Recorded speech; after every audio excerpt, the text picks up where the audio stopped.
je crois que cet ouvrage essaie de nous rassembler toute cette histoire de la RDC et nous interpeller comment, comme Wilfred Paret le disait, la circulation des élites c'est fait par la violence, alors que ça ne devrait pas être le cas. Donc je voudrais vraiment vous remercier très sincèrement. Moi je suis témoin de ce que vous avez mis dans le livre ici. Je l'ai aussi vécu, je l'ai expérimenté. Pour dire effectivement, il faut lire cet ouvrage pour comprendre que désormais nous devons sortir de ces schémas-là, de la violence, pour accéder au pouvoir. Parce qu'il démontre la trilogie violence, démocratie et émergence des élites, ce qui est une interpellation très très forte pour nous les Congolais. Et nous devons saluer la première alternance qui s'est produite dans notre pays. C'est peut-être la première fois qu'on acquiert le pouvoir sans qu'il y ait des armes qui retentissent ça et là. Et donc, si on peut avoir une deuxième, une troisième, une quatrième, je crois que l'ouvrage aura contribué à nous interpeller.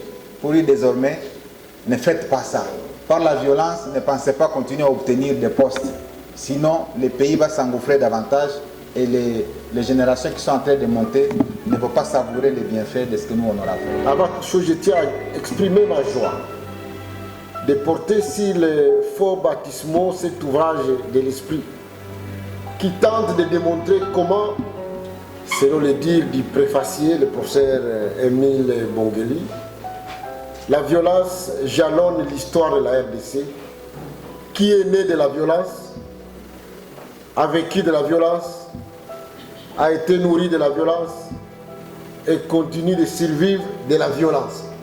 Ce livre reste, de mon point de vue, en même temps une sonnette d'alarme, qu'un cri d'espoir pour la consolidation de l'état de droit et la constitution et du renouvellement d'une élite congolaise.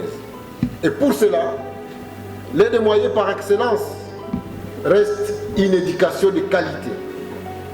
Il est donc nécessaire que nous fassions de l'éducation de qualité un impératif. Et c'est le combat qui est le nôtre. Et pour cela, l'un des moyens par excellence reste l'éducation de qualité.